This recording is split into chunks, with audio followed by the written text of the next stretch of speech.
Hello and welcome back to Boring Dead Gaming, where today we are going to play some more Rogue Trader. We are on the mysterious planet. We had like a sort of a text-related incident with Cassia with her ritual thing that went poorly. But yeah, we've landed on some mysterious planet. Looks like it's got some Eldari stuff going on. And we're going to get to the bottom of what's going on with her story, I suppose. First of all, let's maybe go this way. She's not... Oh, okay, it's down there. Right. Well, she can't see that, apparently. There is a barely noticeable imprint of a long-clawed hand on the broken cogitator screen. Interesting. Intriguing. You know what? In the comments to a previous video, someone mentioned the Necrons, which are one of the Warhammer 40k factions. They haven't appeared so far in this game, although there was some... related text on the Virboss 6 colony. Remember they had that kind of weird, almost citadel underground that was sending out powerful waves of energy. Someone's commented that sounded very much like a Necron thing, and apparently they were described as being semi-metallic, almost indestructible skeletons. So if there's an undead thing going on, and the thing in the last episode with the sort of skeletal navigator suggests that could be a possibility, I suppose. The Eldari Sanctum is blemished by human presence. In their pursuit of ancient secrets, the navigators had no qualms about filling the ruins with machinery and supplies. Alright, well, let's climb down here. A space wolf never fails in their We might be able to see this thing now. The Orcelio navigators left no stone unturned in this Eldari temple. It is as if they were looking for something that they could just not find.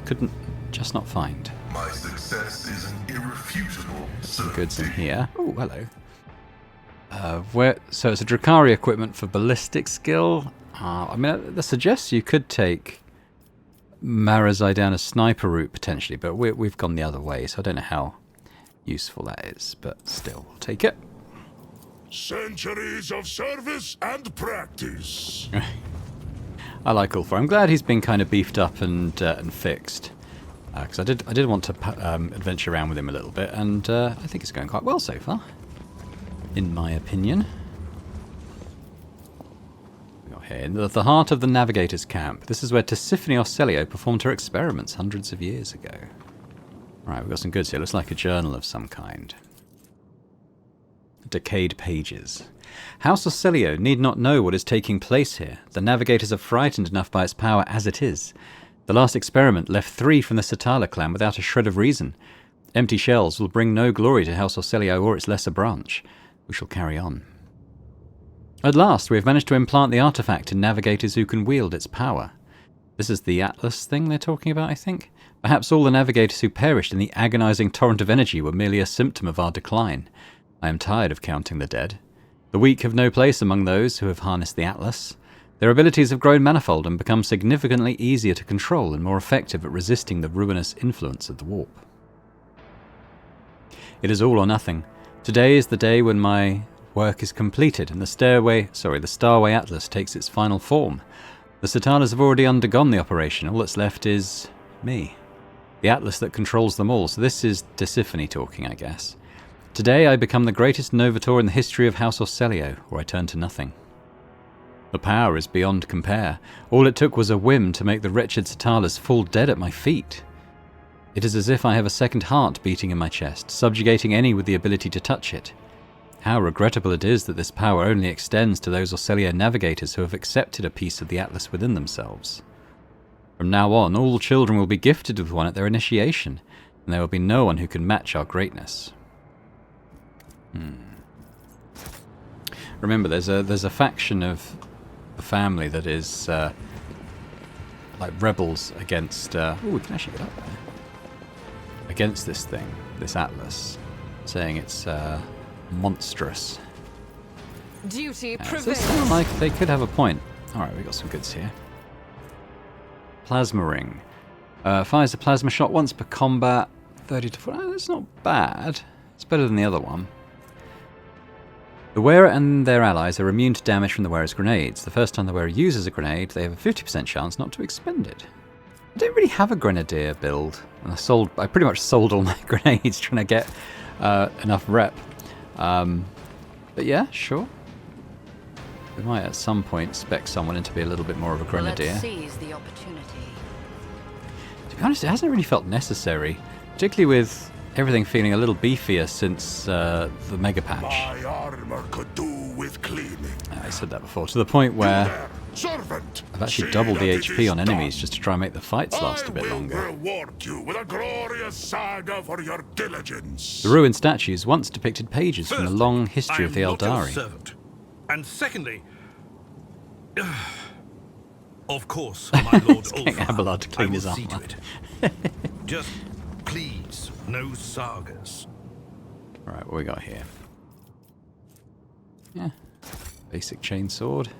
Someone removed the data crypt from the dead machine to keep the house's secrets safe and leave no information about the experiments that took place here. Let's pop down here in case there's any Powers secret caches. unseen uncover my path. Doesn't look like it. Who have we got? Navis Bodyguard. Or Celio. This, okay, so this looks like the Renegade faction. This is interesting. Kinda want to go off and explore a bit more before we get into stuff. Nope. Halt, cursed child. We had to ally ourselves with the Xenos once more to stop you.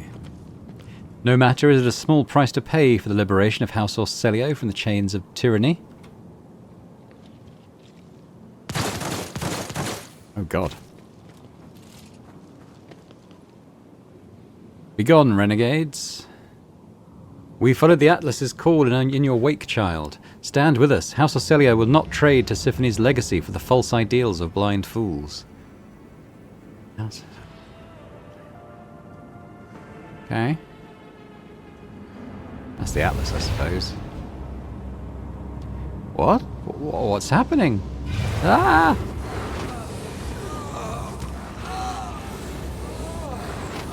Is it affecting Cassia? Probably. Oh god, they're all exploding.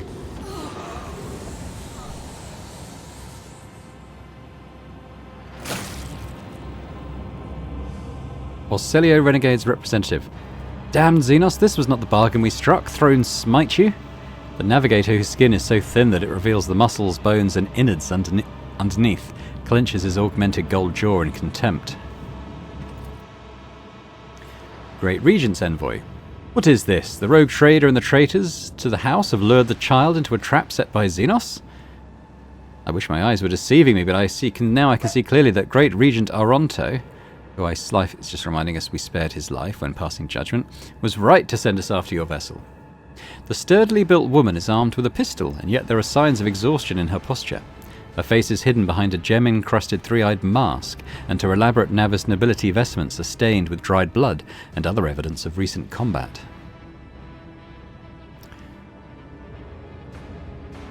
Okay, I too wish to be enlightened about what is happening here. Troop Master, so are these like the Harlequins things? They kind of look a bit like it, don't they? You will stop defiling the remains of the hallowed ground of our ancestors with your semblance of speech, monkey. The Harlequin's bright clothes glimmer faintly in the dim light of the system's star, and the sinister grin on his mask only adds to his menacing and aloof presence. The final act will soon unfold where you will pay for the deeds of your ancestors. Stay put and wait for the puppeteer to pull at your strings. Why are there Xenos ruins where the Palace of the Atlas should be? Why is this place coated in an impenetrable black mist? I'm suffocating. Cassia clutches her breastplate near where her Atlas is, her voice feeble and trembling. Three-eyed monkey who sees into Shael, the taint of your ancestors has begun to consume your body and soul. Pathetic fools with an insatiable lust for power that is not yours. Ending your misery will be merciful. Sees into Shael. Okay. Taint? Do you mean the Atlas? Xenos traitor? Silence, traitor. The Atlas is the sacred relic of House Celio. It is what elevates us above the rest. How dare you? The Regent's Envoy abruptly loses her breath with a groan, and she clutches her chest where her Atlas is implanted. I refuse to accept this. Impossible. What is this place? Your primitive language has no words to convey the true nature of this place, but I will venture a try. Some call it a world beneath the first stars. Others know it as a crone world or an unblighted world. It was our ancestors' home before we became prey to she who thirsts. What is this taint you speak of, Xenos? Do you not see it? The Harlequin's voice booms throughout the ruined temple. When you, monkey, discovered this grown world, you tainted it with your crude technology, despoiled it of its relics, ruined all there was to the last stone.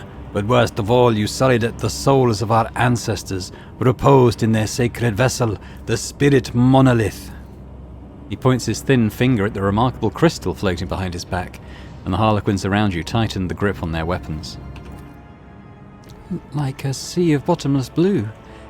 Cassia looks around her with a stunned expression, her gaze shifting from one Xenos to another. I did not know that living things could exude such saturated hues. I wish I could paint this ocean a different colour. Let's examine the crystal. The enormous translucent stone shares a strange resonance with this place. You can sense the energy emanating from it. Mysterious, restless, coagulated. It resembles a giant heart that has been plucked out of its owner's chest. Its crystal clarity is pierced by hundreds of dark veins that have taken root within, like a terrible illness.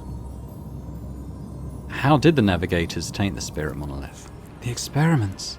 Cassia covers her mouth in horror. This is where she conducted her experiments. Tisiphone.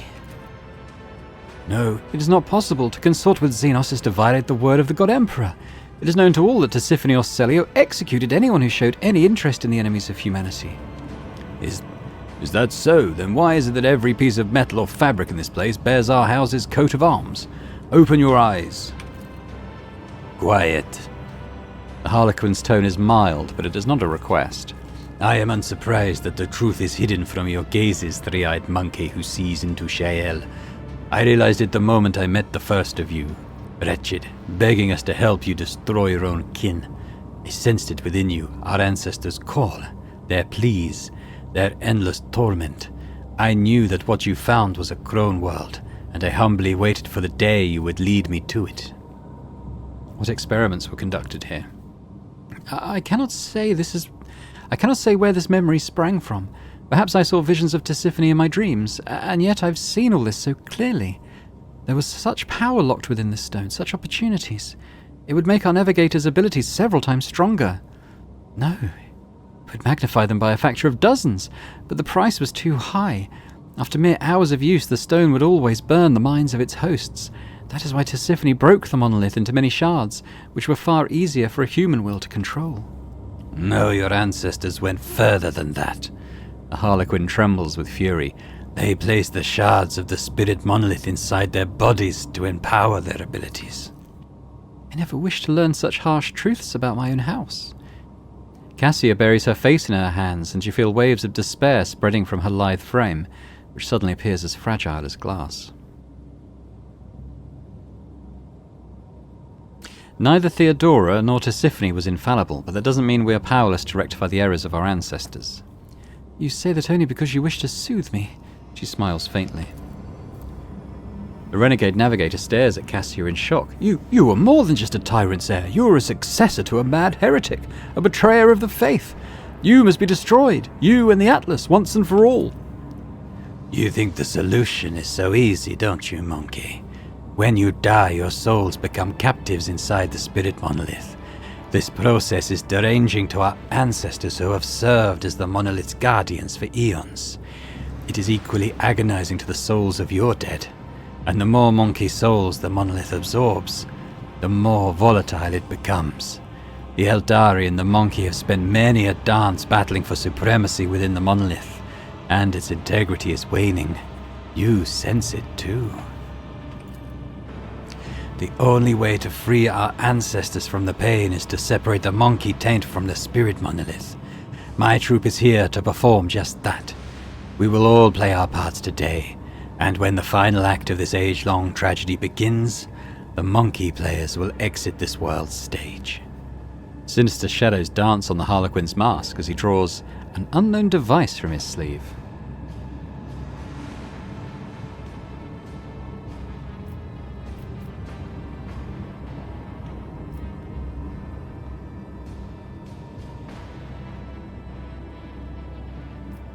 What do you say to this Xenos' assertions?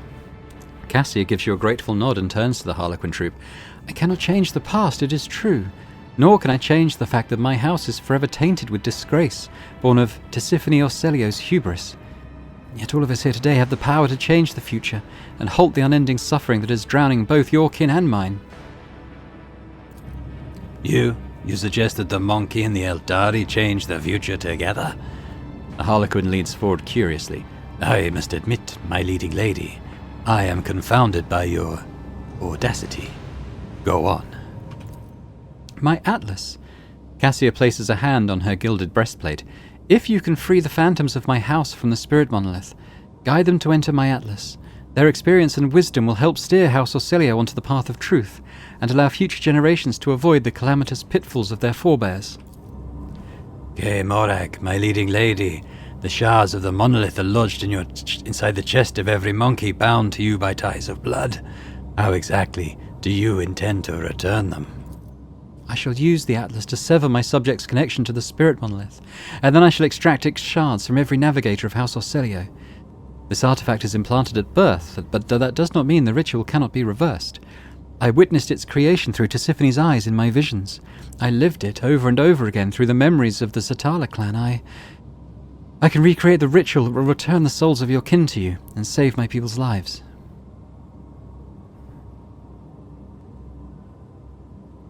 Seldom do humans and Xenos get the chance to resolve their conflicts without violence. I second Lady Cassia's proposal.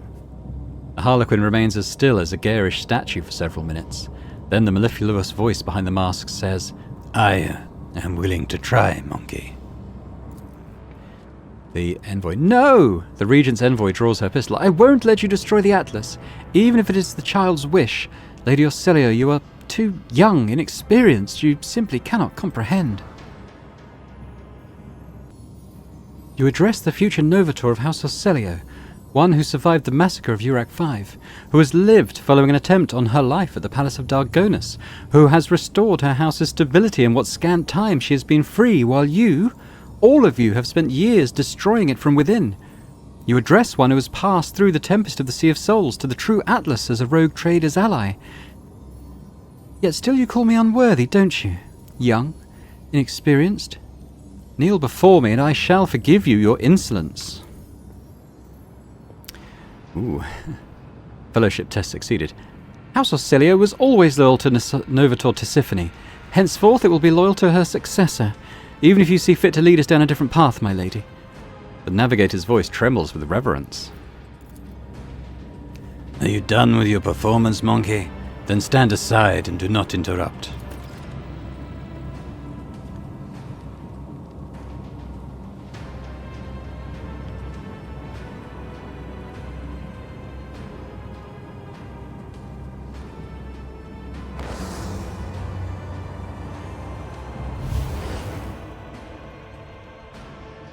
It's gone blue. Ah, I can feel it again. The tranquility. The ancestral souls have found peace, and corruption no longer endangers the monolith or this world. The Harlequin's narrow shoulders now look completely relaxed. Remember our agreement, Cassia Orselio. We will soon meet in this place again, so that you can give us the shards. And now, be gone from our world, monkey. Woof, there we go. Yes, talk to Cassia on the ship. I pretty much thought that was probably what was going to be needed. Yeah, I think all of those can go cargo. Got another diary here. There was a time when I believed that I would lead my house to prosperity. In truth, fortune and blessings have long since been passing us by, as if the Cronus Expanse itself is trying to oust the Orselio children from its bounds. If nothing changes in the near future, all of us will wither like night flowers at dawn, or perhaps face our ultimate fall. Upon my word, the Sea of Souls itself must favour me. During the last jump, I saw into the eye of a vicious storm. Within it, amid the ruins of a Xenos world, was a treasure, mighty and dangerous, not unlike our own power, and I found a way to reach it. I drive away the memory of our journey and the cost that our house suffered. The ritual alone was... no matter. The goal will be worth the price, and due effort is all that is needed of us. By the grace of the Emperor, we made it through that terrible tempest. However, the Eldari ruins appear to have dampened the crew's spirits. Those pitiful commoners talk too much. Tensions in the camp are rising. I should cut out the tongues of those who witnessed the first experiments. This information cannot be allowed to reach the ship. No, not just them. I shall have the Satala clan dock the tongue of every lowborn. Yeah, she was a little bit nuts, wasn't she? Tisiphone. What's this? Error. Making adjustments. Was that not 100% that check? What it was? Alright, well we didn't pass it. Just another statue. Nothing important apparently. Let's seize the opportunity. Alright, we can't go down there. So. Oh, it just says Lord Xenos. Knowledge has its limits. Alright, well we're failing all these checks. The machine god grants the Okay, the Eldari's gods once walked among them, teaching, guiding, and protecting them from harm. There were no boundaries between mortal creatures and their patrons. I'm guessing this is probably very I much. tread a path unexplored. Well, there's a couple of things. Oh, yeah, it's probably the loot, the ones that exploded. I suppose we'll grab that. Actually, they're both standing on it. Let's have a look at the stone. The purified monolith shines like a guiding star, and waves of calm and relief wash over the hearts of those who step close. Alright, when we leave the world, we'll probably get those last couple of loot piles. Embrace true power. Yes, we leave. Yeah, there we go. Right, here we are. Well, we can leave now, can't we? So let's... So I'm going to pop to the bridge first, because I think we're going to be able to go to the next tier in the fleet, the Navy fleet trading tree, and hopefully we can get a bit of rep with the Drusians as well. I don't know if we'll get enough to get up to the amount we need to get it, so we can do the colony project that we're waiting to build. You never know. Might be possible. Oddly enough, this loading screen feels slower than it did before. A lot of them feel a bit quicker, but this one feels a bit slower. Probably just in my head, isn't it? Oof. Come on. Right, let's go and talk to Janaris. So many of these things following me around now. Yeah, trading, please. Let's see if we can get the fleet up. Ooh, very nice. I think we've maxed out. Yee. So we've got a new drive that is quicker than the one we're using. Thanks very much. And yeah, I mean it's a trade-off, isn't it? Like, so it's 36 total versus 34. So you can say it's like 2 points more overall protection, but it's a bit of a trade-off that. And then the Drusians. 450. That's not even enough to get up to the next level, but we'll do it for now. Does he like Mechanicus Stay? I don't think he does actually, does he? He really likes holy gifts. Jewellery. And ship components. I mean, I'll have a couple of those, I suppose. We put our new void ship parts in. So let's get a new engine. And some new plating. So we'll put both of these in cargo anyway.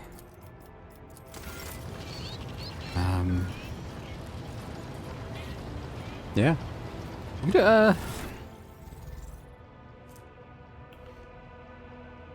think about that. I think I can definitely put this in cargo because it doesn't tie in with the build on him at all. I'll keep that for now, I suppose. I'd like to wear that myself at some point. I think I'll try to put that into cargo. I'll drop the ones from the planet that we were just on.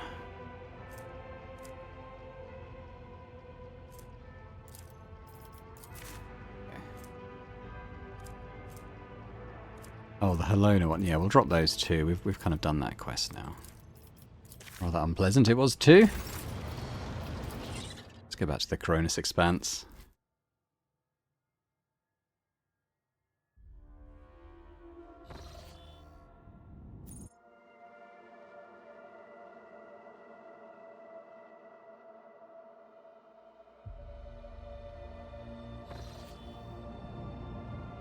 Ooh, yeah, we can chart new routes from here. Get a bit of insight back in. Very nice. I'm going to look at my journal. I think we're largely getting down to... Oh, we could talk to Cassia. I should have done that just now. But we don't need to go anywhere else for that, obviously.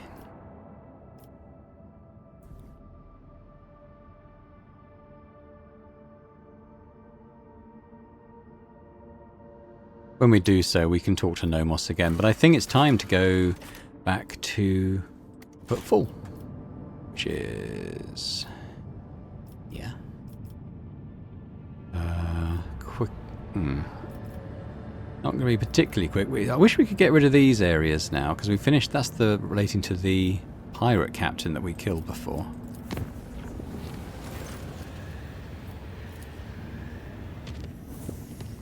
Looks like they're going to be a permanent feature on the galaxy map now. So we could go down to there... And then... Okay, yeah, it's only a few jumps, I suppose.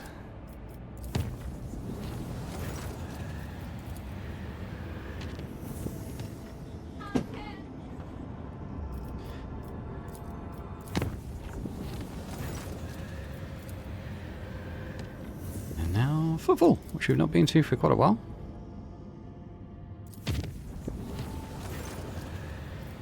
Oh, the enemies of humanity, they'll just have to deal with it. We'll repair the ship. It's just time consuming. It's not challenging.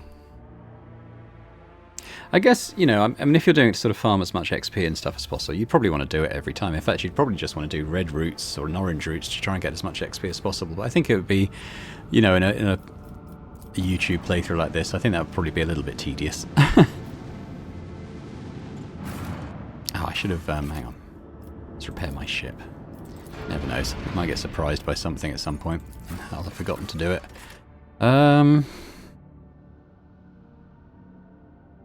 The atrium is how we access the Liege's residence, isn't it? So we'll do that.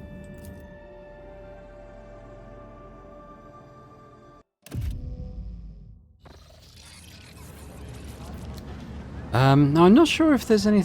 Oh, Zeta Mu. Is he the trader?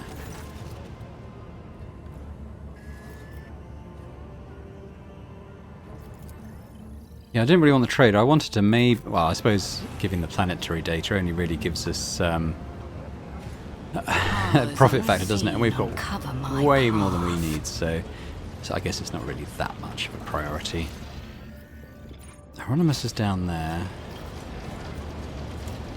I honestly think we just go to the palace and speak to the Lord Inquisitor, Calcazar. The world trembles beneath my feet. Is this the way? Yeah, I think so. This is the way.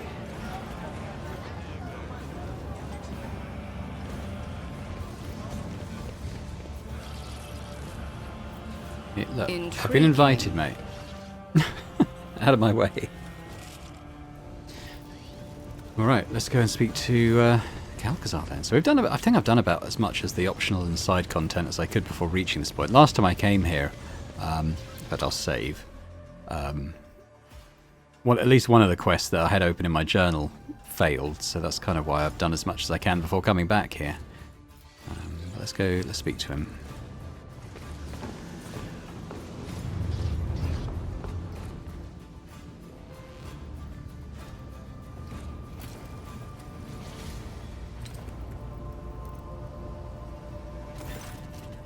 The Lord Inquisitor is engrossed in studying star system charts and reports which are amassed on the desk like the ridges of a formidable mountain range.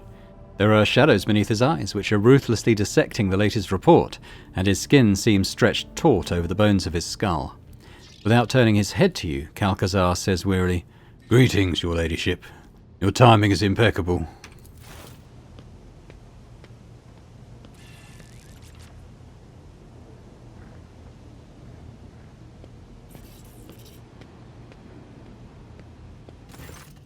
An aged servant with the bearing of a veteran approaches the two of you. In a precise movement, he replaces the untouched cup of cold recaf in front of the Lord Inquisitor with a new one, slightly steaming.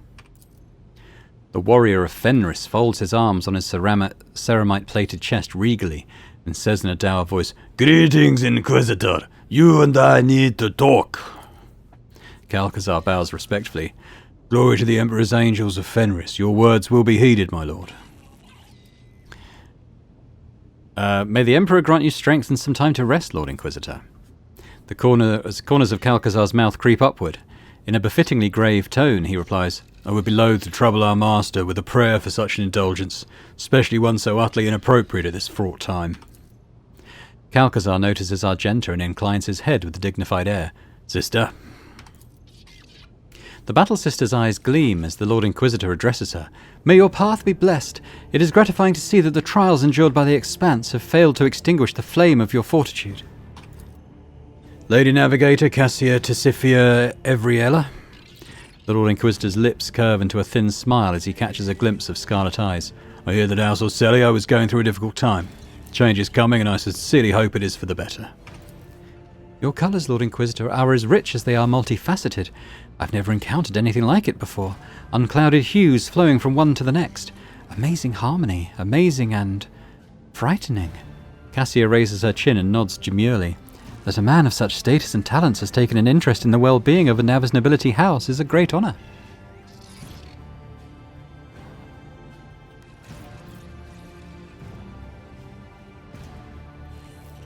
What's the current situation in the Expanse? The cult of the Final Dawn and Drakari raiders are vying with each other to see who can cause us the greatest turmoil. I've mobilised all the forces I can to repel the attacks, which is why we're still alive.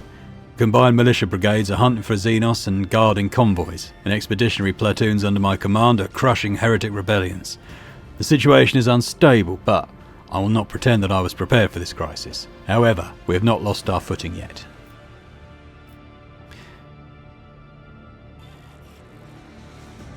You have mobilised all forces, but not House von Valancius. Are you not standing before me now? While your status remained unclear, I preferred not to requisition the resources of the von Valancius Protectorate. Your people dealt with Orelon the Cruel's agents and with Xenos raids, and that was enough for me. But now is the time to add your might and talent to the scales. What has prompted the Drakari to act so brazenly? Prisoner interrogations indicate that a relatively major political upheaval has taken place in Comorra. The Cabal of the Reaving Tempest has lost its grip on authority and become a target for enemies and rivals. Many vassals and members of the Cabal decided that fleeing to real space was preferable to waiting in Comorra to be killed. Why has the cult become more active? The warp is raging. This baleful sign always portends change, and crises beget desperation, the most fertile ground for heresy. I believe the archenemy's servants think their time has come, or perhaps this day was marked in their profane scripture as the day to the end of existence. I will not trouble myself with further attempts to make sense of their blasphemous doctrine. They are bent on destroying us all, and so they must be destroyed. But you must have an ingenious plan to save the Expanse. The glance toss statue is like a shot from an autopistol at point-blank range. If such a plan were to exist, information about it would be of the utmost secrecy. I suggest you focus on the current strategy of putting out each fire as you encounter it. I understand. I see no need to get bogged down in the details. To apprise you of all the information I currently possess would require more time than we have. I escaped from Comorra, where I was held captive by Xenos. The Inquisitor raises an eyebrow, impressed. You escaped from the Dark City, a feat that few have accomplished. Truly, I congratulate you on an exceptional performance, and I won't even mar your triumph by telling you that the Inquisition will, of course, be watching you very closely henceforth. I sincerely hope that your grand escape was not part of the Xenos' devious machinations. Will you wish to speak to the Inquisitor, Ulfar? Indeed, you petitioned our aid in fighting Xenos. We spilt much alien blood, but the wind of battle carried me far, and I lost contact with my pack. Do you know where I can seek out my brothers, the baleful Howl? I'm afraid not. According to the information in my possession, they withdrew from the battle raging in the Expanse. The Lord Inquisitor's deferential tone now carries a dry edge. You lie. The baleful Howl never run from battle. Ulfar's reply to the outrageous claim is surprisingly calm. Only the frosty chill of death born of his voice and carried across the room makes everyone's hair stand on end. What do you mean by withdraw? Contrary to my request to continue hunting the Xenos, they embarked on an expedition whose objective is unknown to me. There's been no word of them since. Sounds suspicious. This is not how we wolves conduct ourselves. I'll tell you no more. As you well know, your pack preferred not to report their plans and intentions to me. Albeit no match for Ulfar's tongue of ice, The coldness in Calcazar's voice, too, could freeze an entire world. Why do you think they diverted their attention? I presume it was to search for Brother Ulfar. It is common knowledge how deeply Space Wolves value the ties of brotherhood, far more deeply than the ties that bind them to other subjects of the Emperor. Is there any way we can help find them? No, but I believe I know someone who is better informed, and I will name that person as soon as we finally start discussing the matter that prompted me to summon your ladyship. One of your acolytes, Emelina, accused you of... I'm going to save here. Can I save? I can't save. Okay, we did it just before this conversation. One of your acolytes, Emelina, accused you of cooperating with Xenos. I would remind you that the particularities of the Inquisition's work lie far beyond a rogue trader's purview, but, given the circumstances, yes, Acolyte Lichtenhardt's words are true. It has been several years since I established contact with the Drakari. They informed me of upcoming raids, and I thwarted them. I kept the Expanse safe while the Xenos were absorbed in their internal struggles, which are of little interest to me. Strictly speaking, one might regard my actions in this situation as unorthodox at the very least. In reality, however, they are undoubtedly beneficial. Acolyte Lichtenhardt has demonstrated her inability to surmount the bounds of convention, and had she been in my position, the Expanse would have likely already fallen under the blows of the present crisis. Fortunately for you, she is not, and the Drakari, drained by their power struggles and bereft of their best raiders, can do nothing more than run from my fleets. Your ladyship, I hope it goes without saying that I would appreciate you not spreading dangerous and misleading rumours going forward, and keeping the content of this conversation private. Given the current state of affairs, I would have to treat such actions as subversive, and so I thank you in advance for your considerate silence. What was the dispute between you and Kalagos about? His lordship deemed it more important to show off his stubbornness than to safeguard the interests of the Expanse, stupidity of the most burdensome kind. But my sources inform me that he nevertheless has joined my efforts against the Xenos, and so I have decided to stay any sanctions. For a time. He's dead. I killed him. Earlier than I planned, but that is all to the good. On behalf of the Inquisition, I hereby inform you that your action will not be considered an attack on the privileges of a rogue trader. Are you aware of the changes Incendia has wrought on Footfall? Naturally, her ladyship has done me an invaluable service by taking on the task of instilling order on the station. Though her style of leadership seems unnecessarily brutal to me, on the whole, her actions have not exceeded the bounds I set. I put an end to her dictatorship. The Lord Inquisitor does not appear aggrieved at the news. As I understand, that was a private confrontation between two rogue traders, yes? As such, I hope your house will reach a reconciliation with her ladyship's heir. You have not hindered my plans. Lady Incendia purged Footfall sufficiently that I was not distracted by the need to pacify it. Alright, well... what help do you want from me? Brochure, if you please. The Inquisitor nods imperiously at the servant, who draws some kind of remote control from his pocket. All sounds, whose sources are more than 3 meters away, fade to nothing.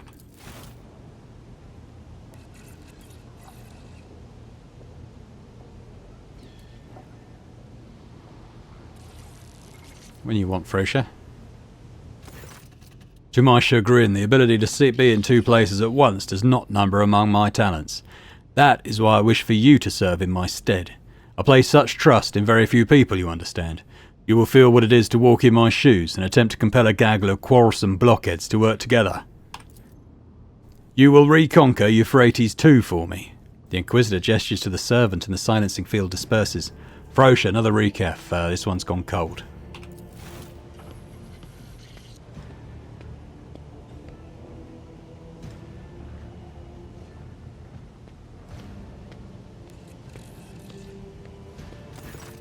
Pascal jerks his head up, clearly recognizing the name Calcazar just uttered. Abelard stifles a grunt of displeasure, his mutter pitched for your ears only. You will reconquer Euphrates II for me. The esteemed Lord Inquisitor has done away with all pretense and politeness now. His orders no longer come with even the veneer of a request.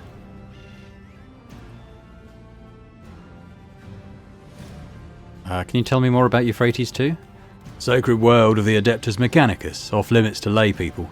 I am one of the few who does not worship the Omnissiah to have set foot on its surface, or rather I was.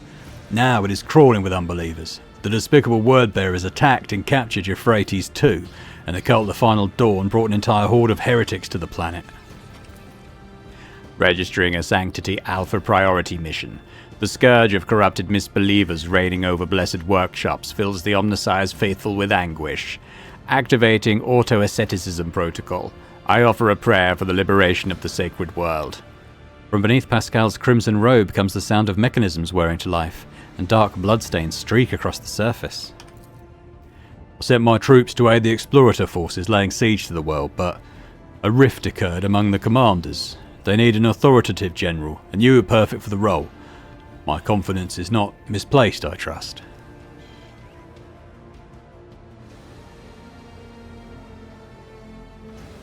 Oh, well, what do they want with Euphrates II? The reasons behind their machinations would be pure speculation at this point. Bring me prisoners to interrogate, and perhaps we will gain some much needed insight. Well, what matter first brought you to Euphrates II? An utterly transparent attempt to learn secret intelligence. I offered to make you my general, and you tried to pump me for information. Poorly done. The word-bearers went there themselves. They didn't just send in their puppets. I don't know who the word-bearers are, honestly. Clearly the stakes for them are high enough. Urlon the Cruel has stirred his profane self to make a personal appearance. They're the cultists, aren't they? On Euphrates too. Conrad Voitvir, incidentally, is also there. Here the two of you have unfinished business. Him I will generously leave to you.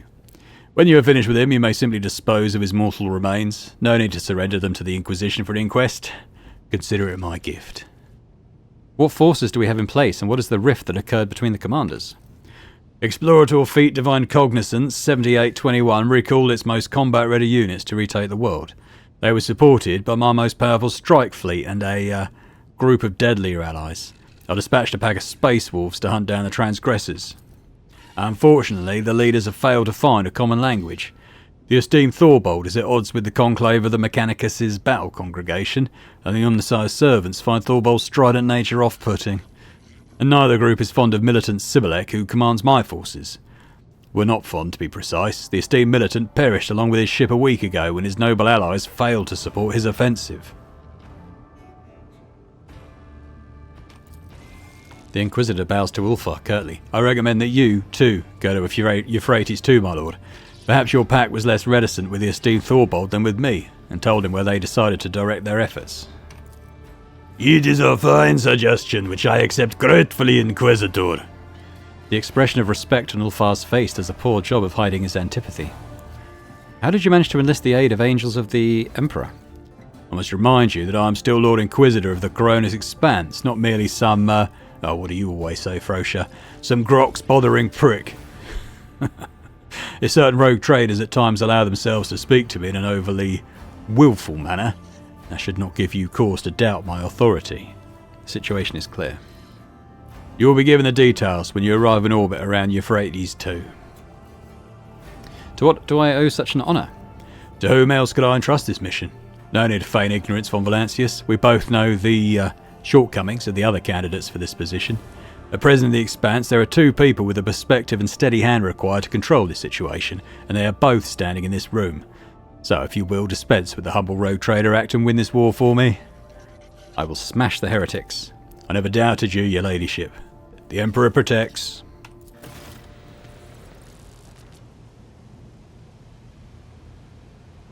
Should we just high-five Frosha? Calcazar nods at the paper that his servant has deferentially delivered to the table. This document attests to the extraordinary powers you now have at your disposal. I'm counting on your success, Dahlia von Brunicus. Right, let's have a quick look at the letter then. See what glorious new powers we have. That's not it, is it? Did we get a new document?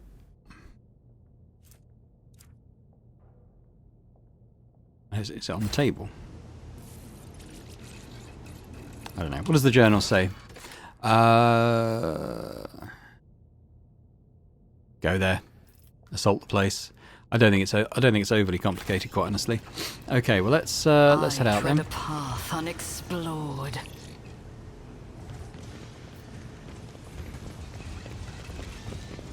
Nice if we go directly to the ship, but I don't think we can.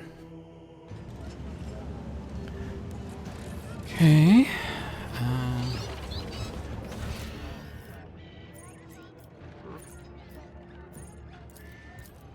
I think we just go. What I'll do is on the bridge I'll talk to Cassia about the events we had at the beginning of the episode with the navigator stuff. I'm going to try and speak to Nomos as well. There might be something we haven't spoken about yet. Okay, well, let's quickly pop to the bridge then before we disappear.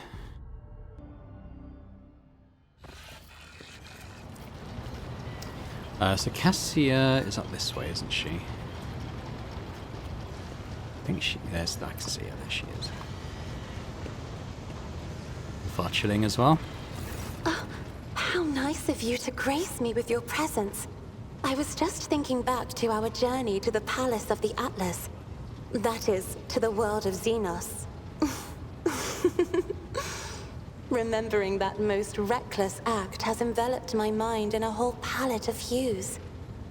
But when I think of the great risk you took for House Orselio's and my own sake, an azure shawl instantly descends on my shoulders, and amber sparks flash inside my soul. Please accept my sincerest gratitude. So now you are the full-fledged Novator of House Orselio? You of all people should know that succession is a lengthy and tiresome process. While my entire house is busy preparing for a grand council at which I am to ceremonially inherit the late Tisiphony's title, I have decided to remain by your side, to relish just a little more of this carefree liberty. For as soon as I am summoned to do my duty, we must say our farewells. What awaits the navigators of your house now? The Xenos have managed to free the souls of our ancestors from their confinement. The memory and wisdom of those that came before us will serve our house, helping build upon the ruins of the present a firm foundation for generations to come. I believe in that, as I believe in the divine light of the Emperor. So now the entire power of the Atlas is in the Novator's hands? I suppose so, if by power you mean priceless knowledge. As for the special powers granted by the Xenos souls, the navigators of House Orselio will once again have to contend with their own bodily and spiritual limitations. However, I am undaunted by the prospect, for our line and our gene have never been weak. House Orselio will succeed, and soon we will rise again, draped in white and gold. Of course, I will try to answer any questions you have. I think that's it, isn't it? I have enjoyed your company. Thank you for the conversation. Okay, well, let's quickly go over to the cogitator, or Nomos, who's just standing by the cogitator. What's this? The spirit of this sharp-sighted omniscope can reveal the dim light of distant stars to one who has the courage to plot a course, to explore unexplored systems and illuminate the darkness therein. Okay. Never seen that before. I've spent a lot of time down here, to be honest, at the front of the ship. What's this? The armillary sphere, designed to show the positions of celestial bodies within the current system. Have we still got that big statue thing, this thing? Got as a reward. Yeah. Okay. Nomos.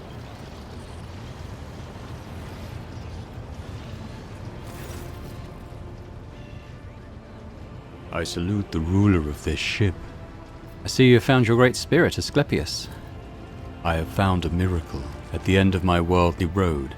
I have never Asclepius is the, him. I have found a miracle, and at the end of my worldly road. I have never seen and will never see anything more meaningful than the spirit of Nomos. In the face of its multitude, we are all nothing but the fixed values of an erroneous function. I'm going to go through these options in case anything more comes of it. Oh! It looked like it was a greyed out option, but actually it's ticked off this thing. Okay, let's do a quick...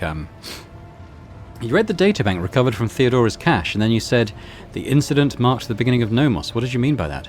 Yes, Nomos, remember. You brought us data sustenance, and it contained a name, Epitaph. We recognized it. No, not like that. In that name, we recognize the place where Nomos originate. Nomos suddenly falls silent. Symbols race chaotically across the screens of the huge cogitator, and you hear an almost human groan come from the depths of the machine. Nomos understand, realize, comprehend themselves.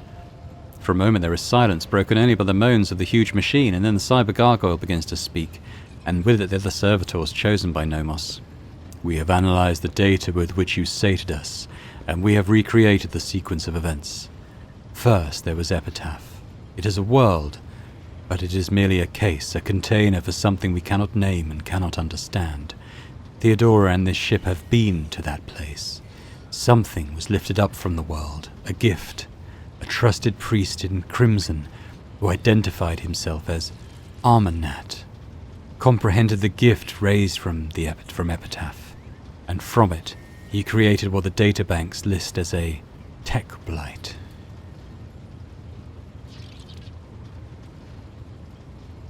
Okay. But that is not how Nomos came into being. We were not invented. We were not freed. We came into being by accident. The chorus of servitors sounds genuinely confused, almost desperate. Theodora's ambition, the myriad mechanisms of the huge ship, Amanat's mind, the inquisitive attempts to comprehend and extract, the dormant blight, the dormant epitaph, what lies hidden in its depths, and between it all we slipped in, connected, and emerged like an electrical discharge between the poles. Okay, so correct me if I'm wrong, but is this so Theodora and Amanat went to this planet, Epitaph. They took something from there. Amanat turned it into this tech blight. And was it not that tech blight that was used to destroy the craft world where Iliet's from? Is that the same thing? We know that was spread by Theodora. And then in creating that, they've created Nomos. I think, let me know in the comments if I'm on the right lines there, but I think that's correct. Accident, incident, that is what we are. We have no purpose, no history. Nomos just are. You know where Epitaph is. The data is gone, deleted, erased, deliberately, but we cannot trace who did it or why. A tech blight? A gift, but a terrible one. You would call it a weapon. Theodora coveted it. She needed it desperately, but we do not know why. How is Amanat involved in this? He desired knowledge. Theodora allowed him to explore the gifts of Epitaph, slaking his thirst. But we know it did not bring him happiness. In the footprints of his slaked thirst, fear followed. The blessed Amanat was involved in the birth of the spirit named Nomos. I do not believe for a moment that he could have been frightened by this miracle. It was not us he feared. He did not know us, but only suspected. His mental processes were occupied by the tech blight. That was what he feared. He wanted protection from it. The ship was on Epitaph. Amanat travelled aboard it, investigating the tech blight, and Nomos was born as a result of the incident. An incident. So how was it possible that no one in the crew knew the whole truth? The truth was hidden, deliberately. Your officer's memories were stolen. All the cogitator's memory banks were wiped. It took you feeding us the truth bit by bit for us to piece it together and understand. Who has the resources, the knowledge and the power to accomplish such a feat? It would have been beyond the capabilities of the blessed Amanat himself, and he would never destroy knowledge. This story disturbs me. It sounds like an echo of the sacrilege whose name is the preservation of ignorance. The spirit of Nomos must be protected from the encroachments of that power that tried to conceal the truth of its birth. Enough about the past. Let's talk about the future. You do in fact have a purpose, Nomos. Then tell us, what is our purpose?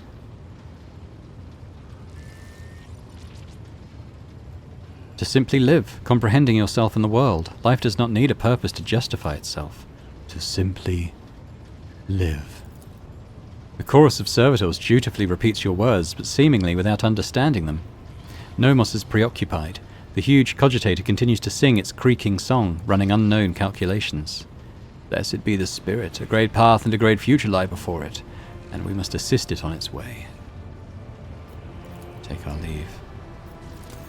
Cool, well we took a couple more things off there. So it's just the main story now. I mean, there's this weird sword thing, but I've given away my bits of that to Heinrich, so I don't think we're going to be able to do anything with it. Alright, let's make our way to Euphrates 2 then. I think that's up towards... it's up towards Cranach, isn't it? Kiava Gamma. Which hopefully means we're not too far from it ourselves. A couple of jumps maybe. So if I can get up to... Well, okay, I need to get up to Mundus Valancius, but if I can get to Janus system, that should be quite simple. So I think about 4 or 5 jumps and we'll be there. Ooh, yeah, ballistic skill, I guess. Fire on the vessel.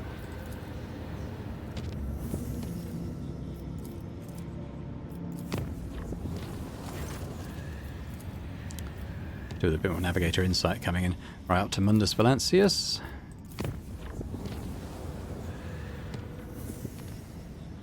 Now we can get all the way over to Cranach. I think it's... Oh, it's even got a little symbol here. Yeah, I thought it was pretty close. To this side.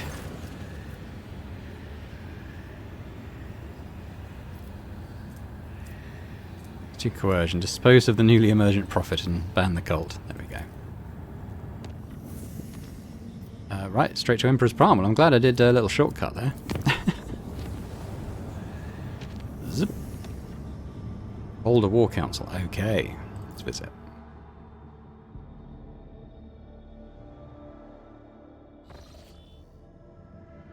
The Cognizant Fleet Squadron. I think that's probably our first stop. Don't think I'm interested in the plasteel.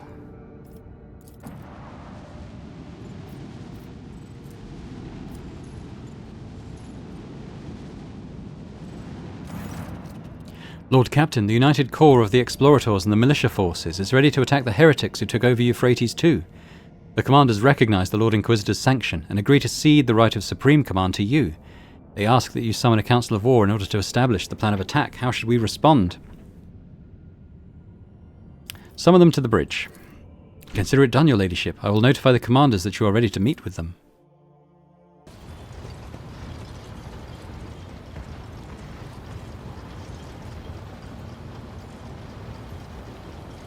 Who's this wobbling up? Is that Pascal? Why is he walking so slowly? Oh, it's probably... Okay, no, it's not Pascal, is it? Opticon 22. The leader of the Explorator warriors appears on the bridge, and the bulkhead trembles beneath his metal gate. He has acquired a new set of fearsome armor since last the two of you met, and his mechadendrites are now fitted with more formidable weapons of destruction. Unit Opticon 22 initiating identification official greeting procedure. Unlocking the option of strategic data exchange. Thorbold Ironhide. The Emperor's angel who follows in his wake is clad in armor the color of a tempestuous ocean. You hear his voice, throaty and brimming with untamed boldness and strength. Which one of you Huskels is Dahlia von Brinicus von Valancius? I am Thorbold Ironhide, and I wish to see the mortal who was granted the honor of leading my pack into battle. Thorbold Ironhide, you face Dahlia von Brinicus von Valancius. Thorbold takes the measure of you and nods in satisfaction. I know the habits of a warrior when I see one. You're no indolent hyoka. Good, I give my approval. We will hunt the sorry heretics together. You haven't changed, brother Thorbold. Uppity and brazen without measure, and you carry yourself on another's Draca like it is your own. The wolf bursts into booming laughter and bares his long fangs. Ha ha ha! Such is the breed of leaders, Ulfa. We stand out. 'Tis you, Everlost, who can't find his way when the sun is right over your head. Another explosion of Thorbold's boisterous laughter drowns out Ulfar's stifled yet furious string of curses. Opticon 22, how did you go from overseeing logistics to commanding armies? This command promotion hierarchy status update was executed following the death, decommissioning, deconstruction of the ship Teeth of the Wrathgear. The fleet's war conclave was operating aboard that vessel. Unit Opticon 22 received premature rank promotion modernization to Magos Dominus based on his extensive catalogue of recorded combat engagements. May your service benefit from the updated protocols that were bestowed upon you with the new analytical data that was entrusted to your elucidation. May the Omnissiah guide operate this unit in his course mission algorithm of service to him. Alright, let's commence the War Council. What good is another war council with a cog priest who knows not the joys of battle? who cut off his parts and replaced them with augments to please his all-knowing master. He will propose again a cowardly plan unworthy of warriors as is custom of his brethren. Registering a show of impertinence, data insufficiency in regard to the military craft, eradication methods of the Adeptus Mechanicus.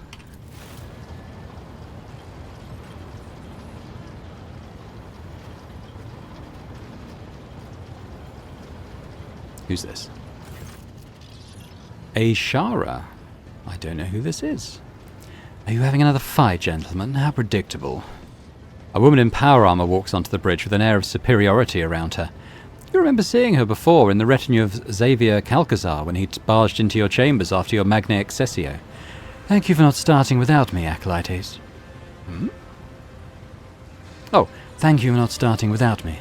Acolyte Shara, dispatched by the Lord Inquisitor to facilitate the operation on Euphrates II. My privileges on this war council are those of an advisor. The woman's words are drowned out by your growing headache. Irritation?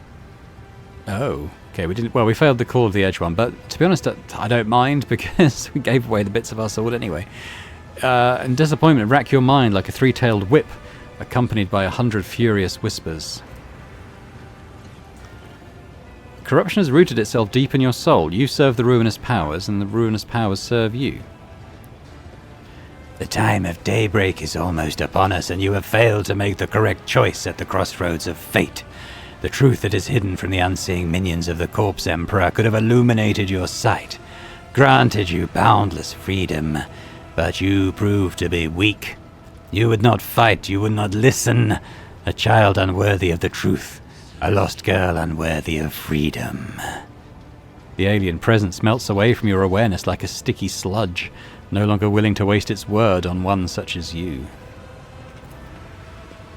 Heinrichs and Aesher exchange glances but do not say a word. You cannot help but notice the furrow that forms on the interrogator's forehead at the sight of his colleague. So, shall we begin our war council, or shall we rather wait for heretics to corrupt this planet completely? I need a complete report on the situation at the front. Euphrates II is a forge world. Manufactorums and extractiums take up most of its surface. Upon corrupting them, disrupting their production algorithm, the heretics enhance their ranks with possessed mechanisms and false, defective, traitorous Skitarii, whose protocols were disfigured with indoctrinating scrap code.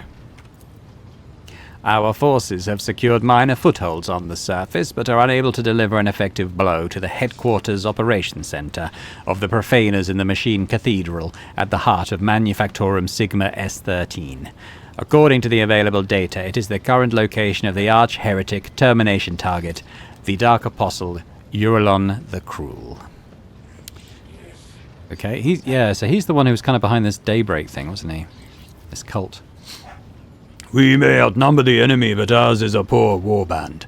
All it has is steel keels of the Omnissiah and scantily trained serfs from across the expanse, while our foe is the detestable but nevertheless deadly putrid-hearted traitors from the ranks of the Wordbearers, and their vessels protect the Machine Cathedral from orbit. Why have you still not commenced planetary assault? There is a conflict, critical error, categorical lack of understanding of the imperatives of this operation within our chain of command.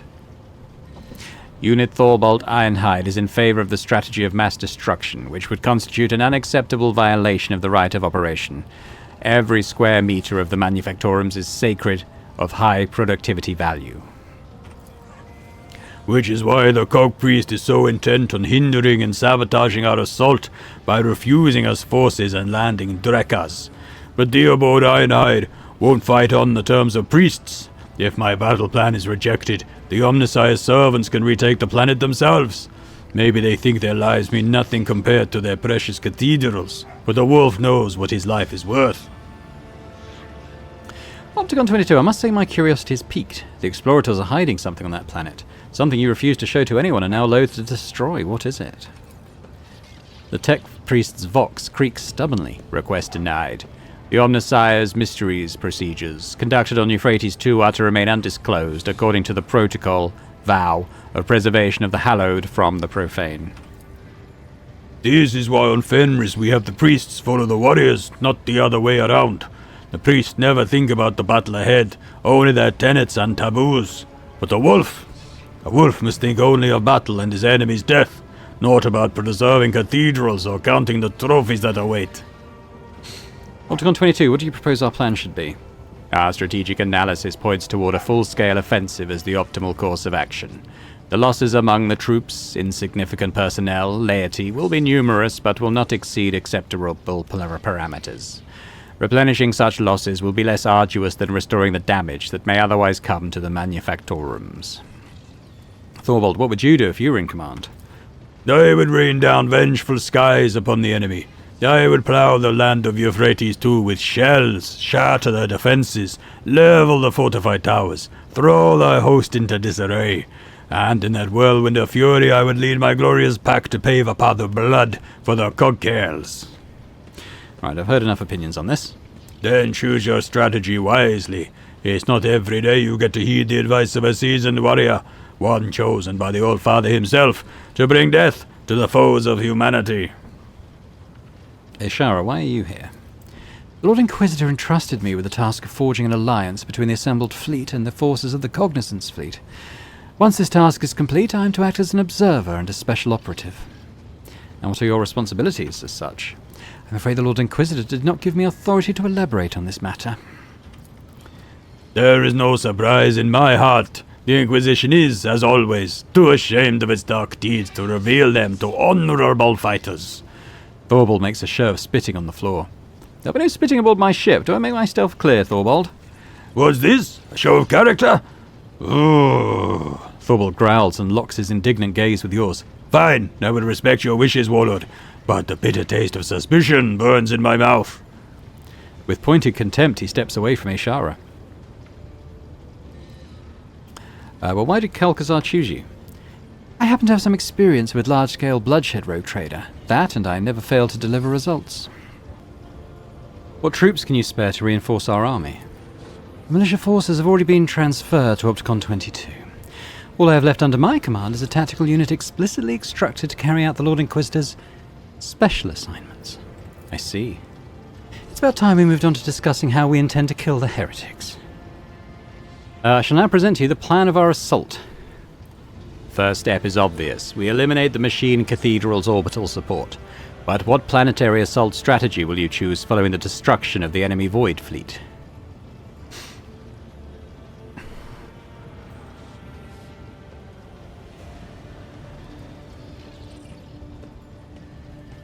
Yeah, okay, middle ground, I think. We will begin by bombarding the enemy's positions, then advance cautiously. We must conserve our troops. Your plan bores me. This is not the Space Wolves' way of war. But such cowardly strategy are the limit of the Omnissiah's cogcairls, so you have my approval. My bag will do all it is asked for it and stand at the vanguard of the assault. Until we meet on the field of battle, Dahlia von Berenigus. Thorvald looks at Ulfar with a smirk. And I say the same to you, Ulfar Everlost. 'Tis a pity your pack will not share in this glorious victory with us. Ulfar lets out a bestial grumble and says to you, That boastful Grizzov talked too much about my pack. He knows where my brothers are, I can smell it. Before we drive into the carnage, summon him to your ship and let me question him. I wish to hear what he knows, while he still hasn't lost his blathering tongue to the heretics. Strategy confirmed as optimal. Updating the Skitarii tactical programs, transmitting this unit's general blessing authorization for offensive action. The Lord Inquisitor will be delighted at news that some semblance of order was established in the command. I wish you luck, Rogue Trader. Okay, so I guess we descend onto the planet now. Having a look at our leveling. It's a 60 level cap, I believe, in this game. I don't know if it's something that you have to really hit every single objective to reach, or whether it's something maybe a bit like Baldur's Gate 3 that you sort of achieve generously before the end of the game. But yeah, there's still some abilities I'm quite looking forward to picking up, not least the heavy armor at some point. But yeah, I think what we'll do, I think we'll leave it there for now. So I think when we come back, we'll go down to Euphrates 2 and sort of carry out the assault on the planet. Get rid of these dastardly heretics. But thanks for watching. Hope you've enjoyed this. If you have, if you could hit the thumbs up button, that would be fantastic. As would leaving me a comment and let me know if you're enjoying this series. Are you still watching this series? I know what's this, episode 81 now, I think? It's been going on a long time, and I do appreciate those of you who are continuing to stick with it. let me know if it's something I'm still enjoying watching, at least. And, if you're watching this and haven't already subscribed to the channel, it'd be great if you could. It'd be very much appreciated. So thanks very much, and I hope to see you next time. Bye for now.